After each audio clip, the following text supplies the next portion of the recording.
How to create and use your tracking code on OTracker. OTracker is a comprehensive web analytics platform that provides users with data-backed optimization opportunities. To get started, click the Tracking Code tab on the left panel.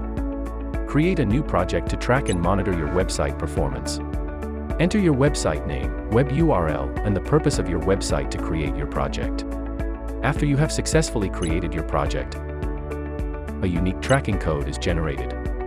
Copy the OTracker tracking code and enter the tracking code through your admin access in your content management system to activate it.